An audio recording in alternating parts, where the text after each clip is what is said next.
Hey everybody, Merry Christmas. If you guys celebrate that kind of thing, I don't know honestly what some of you guys are out there celebrating, but Merry Christmas.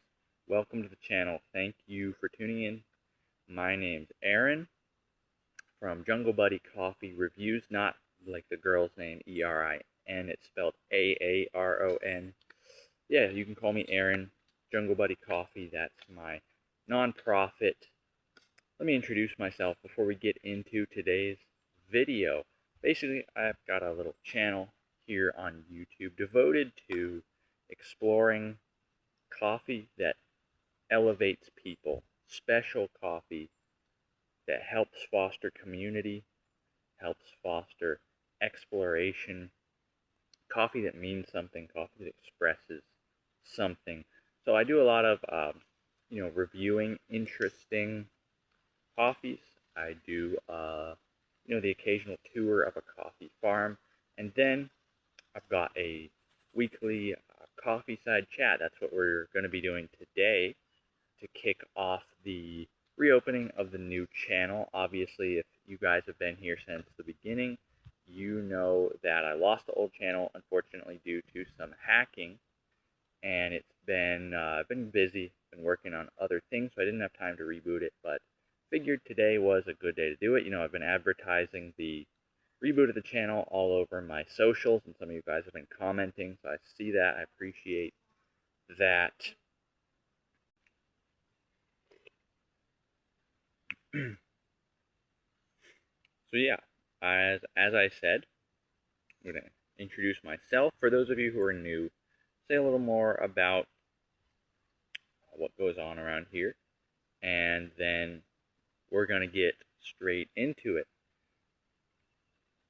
My name's Aaron. As I said, I'm a holistic therapist certified by the Tucson Board of Alternative Psychiatry in narrative replacement therapy, and I've got a personal specialization in personal empowerment. So maybe you've seen me on YouTube for some of my work related to healing, self-help, and spiritual seeking. If you're interested in any of that, you should check out the first link in the description. You can find my website and get to know me more a little bit there. But on this channel, we're not going to talk shop. We are going to talk coffee. So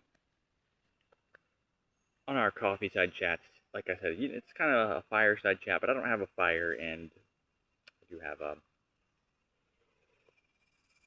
nice little tastefully brewed infusion here that I can kind of use for a real old-fashioned kind of fireside chat vibe, kind of like an FDR would get that kind of thing going. So what I usually do is I take audience questions from fans of the channel, subscribers, sometimes strangers, who have emailed me questions relating to all things specialty coffee, green buying, roasting, roasters, my opinions on kind of new phenomena, all kinds of things. Very fun, very interesting. So, and just to remind you, please, if you're going to send me an email, I'll give you my email in the description so that you can email me questions. If there's anything you want me to cover in a video, I should be able to get to that because I'm a relatively small, kind of under the radar channel.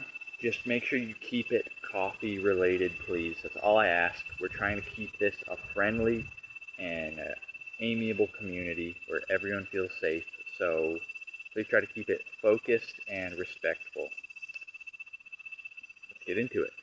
I'm gonna keep all of these anonymous unless otherwise specified. If you want your name attached to it, you're gonna have to give it a little John Hancock at the end. So brew up your nice little infusion, and yeah, we'll have a nice chat. So first question is, do you think there's a correlation between preferring washed process and having a type A personality? That's a very good question. that is, you meet people sometimes who make it seem like that, but I'm going to say, personally, no. I actually don't think that's the case.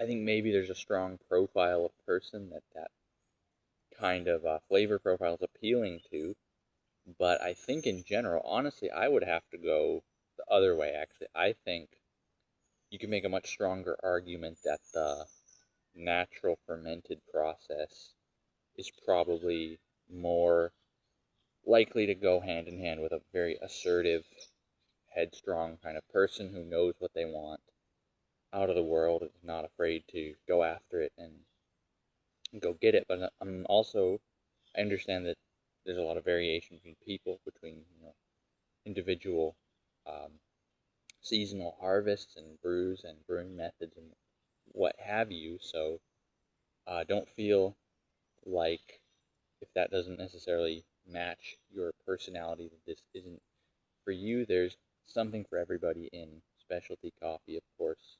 And like I said, obviously, there are some very strong characters who are very much into wash process as well. Next question. How much are you willing to look the other way on defects if you know the roaster or organization is doing important community building on the ground and is working with limited resources? That's a great question. That deserves its own video, and that I can't get into in full here. That deserves, that's the kind of a video where I need to take some time to really talk the whole thing through. But I will say, in short, for risk of sounding like a Cliff's Notes kind of a person, quite a bit. I'm willing to look past defects quite a bit if you really see that good stuff that you want to see on the ground. I think that is equally important. Obviously, if the coffee tastes horrible, it gets a little harder, but that can absolutely tip the balance, because I think a lot of the times what isn't in the bag that you buy is just as important as what is in the bag. Next question. What did James Brown say to the stray cat? Oh, come on. No. You guys are still doing this? Really? It's not funny. I'm not doing these. It's ridiculous. Nobody finds this funny. It was funny one time. It's not funny. It's not funny. Nobody finds this funny or kind anymore. What did James Brown say to the stray cat? Next one says, release the files. I don't know what that means. Is that a True Detective reference? I don't know, I'm not really into that. For me, just dialing in my fermentation process is entertaining enough. My advice to you is you've got to find that thing for you, whatever it is, that so that you don't need commercial slop entertainment anymore just to feel alive. I would say good place to start. Specialty coffee, of course, is going to be engaging. It's going to be interesting. It's going to obviously spend time outdoors, connect with nature, get involved in your community, start a meditation practice, get physically active, get healthy, listen to some really serious, interesting music recommendations. I'm a sucker for house music, but if you want something nourishing, obviously the world's Godfather of Soul. What more can I say? Garden, take up a hobby, do something active, so that you don't need just to be dependent on this kind of commercialized entertainment. Like I said, obviously get into specialty coffee. That's what I would say. Start with a natural process. I'd say a light roast. That's enough. That'll get you started. If you never diverge from that, there's not really any serious criticism anyone will be able to bring against you. There are more things out there, but for me, if you just stay there for your whole life, there's more than a lifetime worth of exploration just in your classic, nice light roast, natural process, single origin. Great, great. Plenty of material there.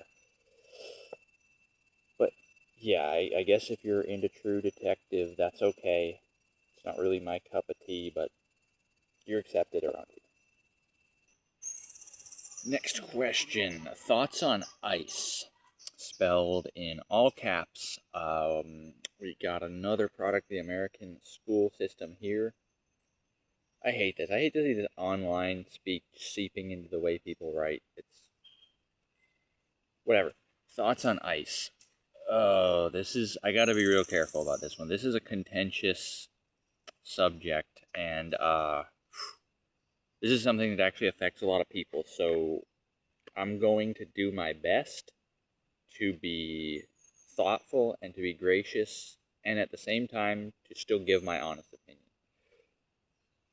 Ice is only okay if you start with a cold brew. All right, cold brew is fundamentally a mode of expression that's meant to go hand in hand with ice. I understand it's, not everyone's on board with that. I think personally cold brew, we were skeptical of it for a long time. It's been through the trials. It's proven itself as worthy of a seat at the table. If you're just brewing hot coffee and watering it down with a ton of milk and sugar and ice, it's not coffee anymore at all. You don't want coffee. You want a milkshake. And I know some of you people are going to try to be edgy and say, oh, if anything that comes from the Cafe Arabica plant is coffee. And that's not true. We all know that's not true, and I don't want to hear that anymore. Is your mom's shampoo that has coffee fruit extract in it, is that coffee? Is coffee cake coffee? Oh, it's got the word coffee in it. No. Let's be serious. If you want to go to Dunkin' or Starbucks, you want a milkshake, all right? And you just want the license to drink a milkshake as an adult without people making fun of you. Yeah, I understand the impulse, but it stops being okay when you're trying to drag everyone else into this ceremony where we're all pretending like I'm some kind of macho man because I like coffee. That's a big boy thing to do when you just want a milkshake. And it is okay to want a milkshake as an adult. But you got to do it right. Get a chocolate milkshake, get a vanilla milkshake, get a strawberry milkshake, get a malt. You don't see malts anymore. They're not too popular. And I think the world would be a much better place if adults could just be honest enough to say, yes, I want a milkshake, and be secure enough in their personhood to just drink a milkshake in public and not think that people are going to be all laughing at you saying, where's your helicopter beanie? Why don't you go ride off on a little tricycle?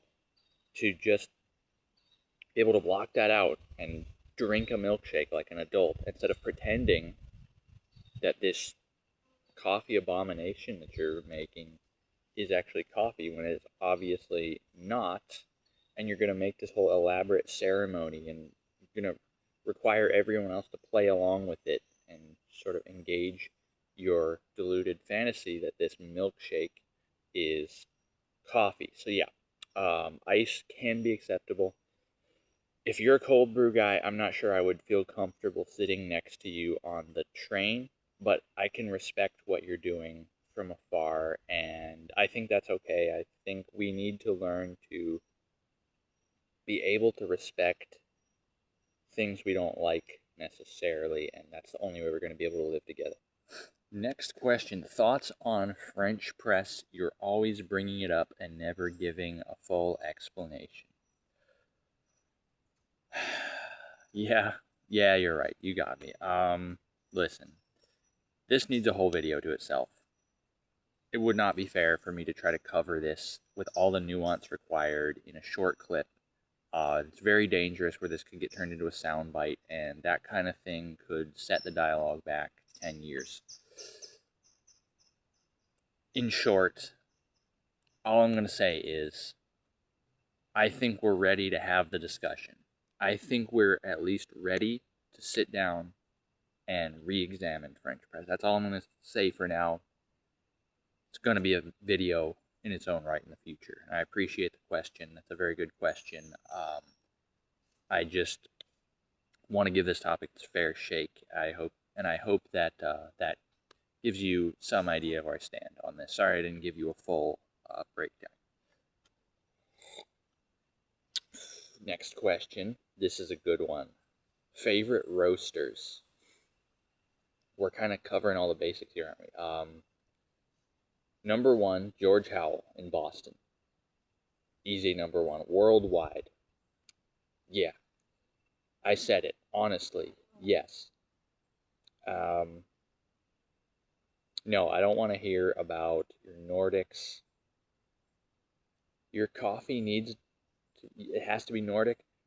How do you think people are going to respond when you say that? How do you imagine this exchange going? My coffee, I can only take a coffee seriously if it has light Nordic features. It's kind of weird, buddy. I'm going to be honest. I thought we settled this whole thing in World War II. But anyway, yeah, George Howell, easy number one.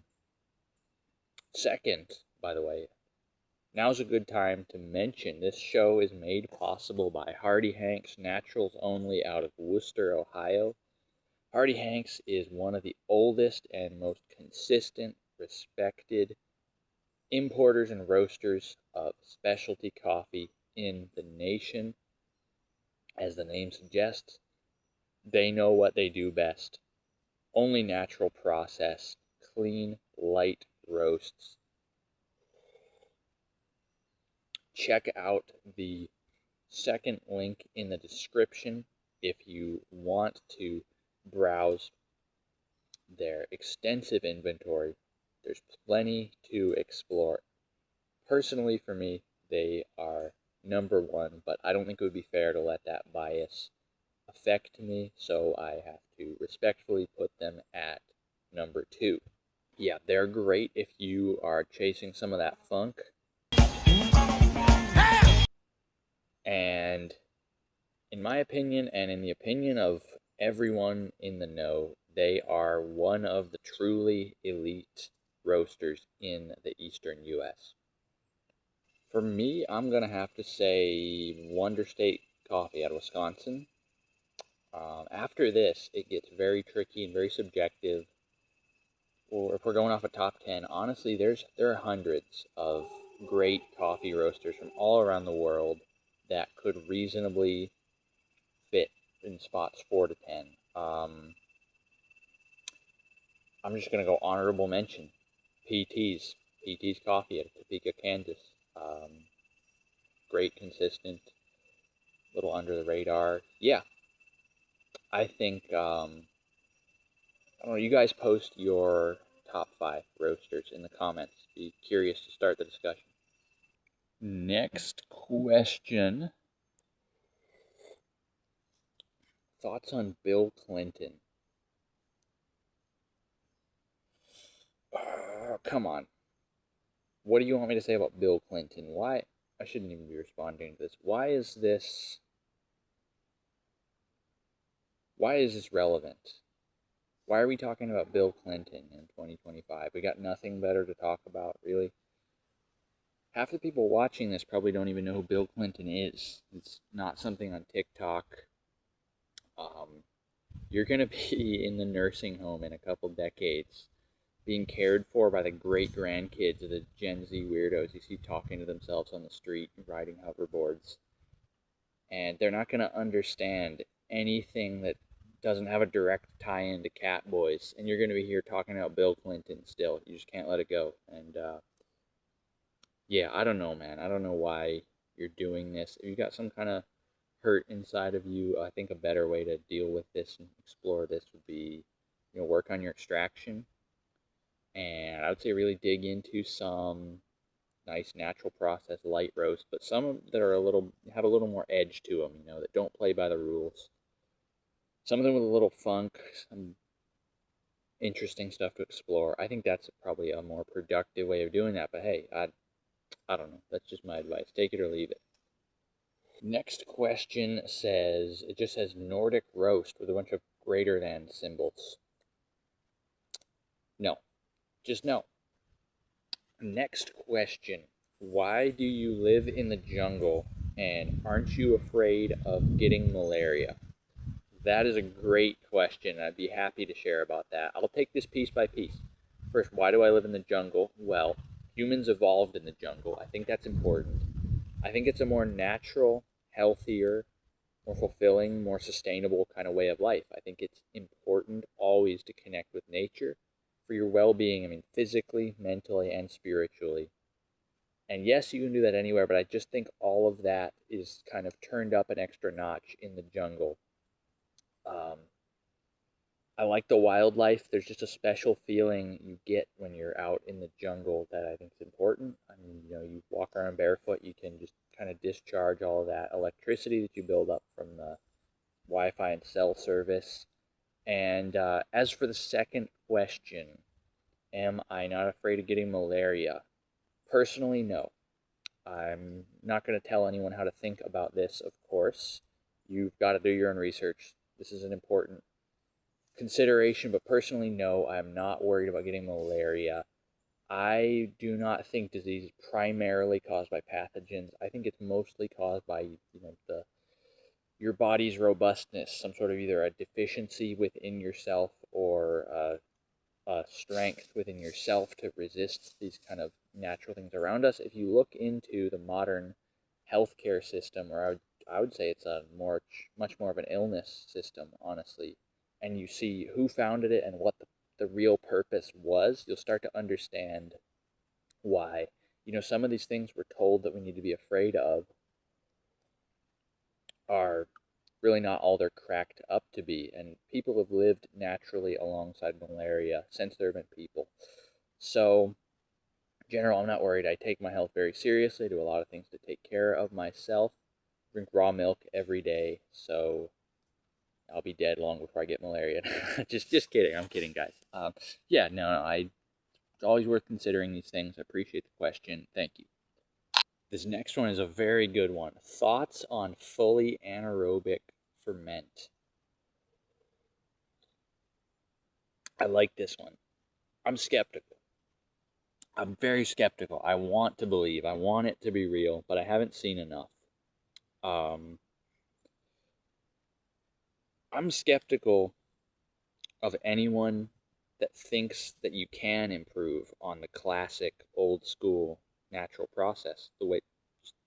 I think it's perfect the way it is. I'm skeptical of anyone that thinks you can improve on that, and I'm skeptical of anyone that thinks that they should try to improve on that. I've tried some good anaerobics that were nice, and that's about as far as I'll go. That's what they are. I think that's what they're meant to be. They're nice. If you're looking for a coffee that's nice, go for it. I'm not going to stop you. But no, I don't think you can compare it to the classic natural process. I think that to do that is just profane. Thoughts on geisha? Is it overrated? Let me think about that.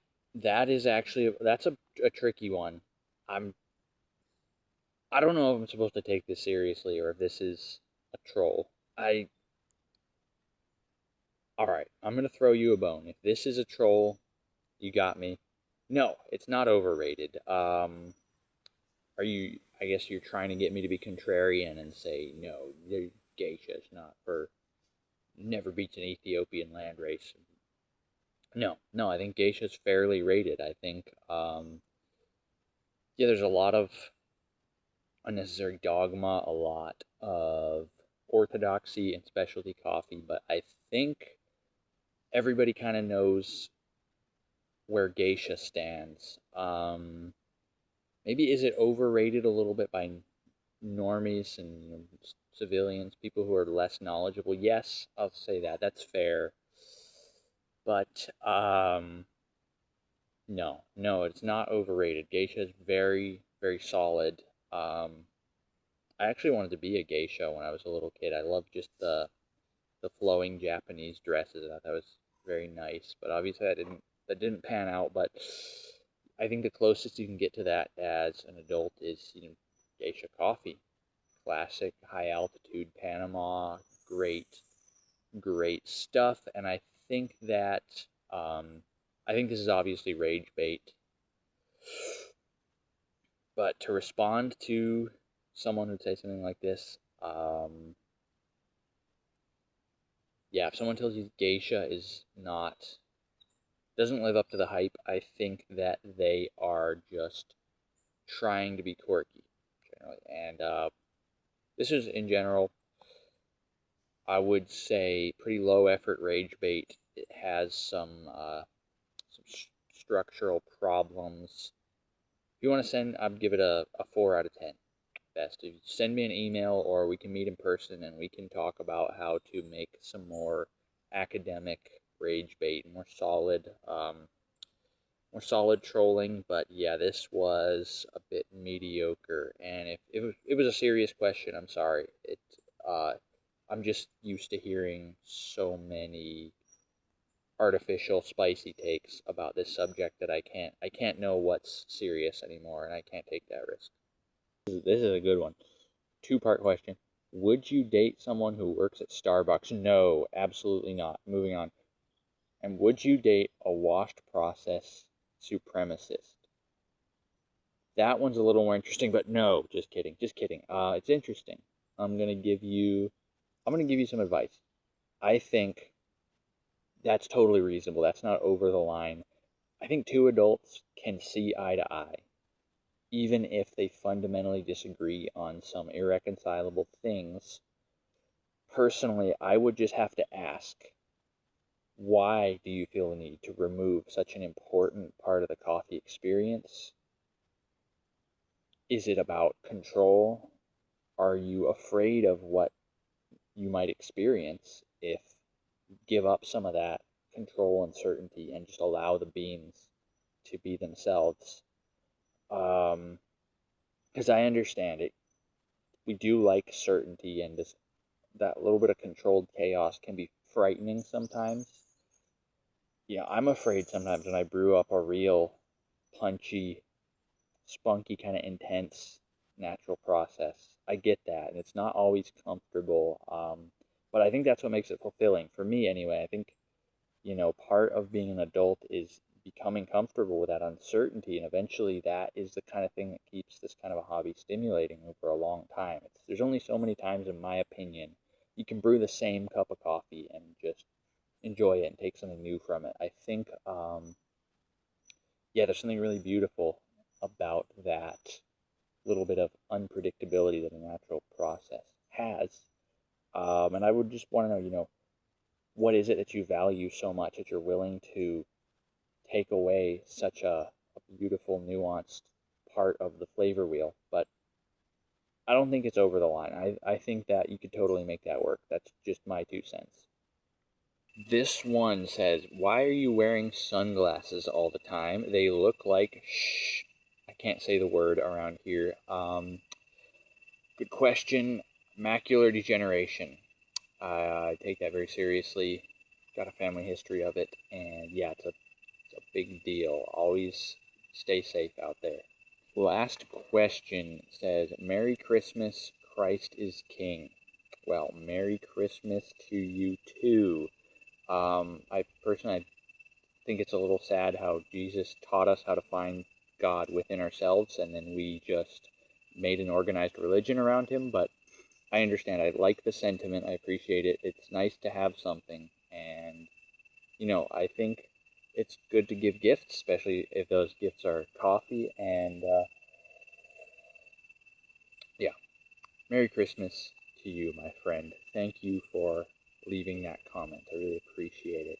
Well, that's all the comments we've got time for today. I hope you enjoyed this video. I hope I gave you something to think about. Leave your thoughts in the comments below, of course. More videos coming shortly. We're relaunching a channel. we're gonna get into a rhythm pretty soon. Start pumping out some interesting content. We've got some coffee reviews coming. Obviously, we're gonna have the weekly coffee side chat. That's something you guys love. I know you're craving that kind of connection, and I think that covers it. Keep making that brew, keep chugging that brew, not ever in like an impaired driving kind of way. I mean, make your coffee and just keep enjoying it. And hey, maybe I'll see you around here sometime. That might be cool. I don't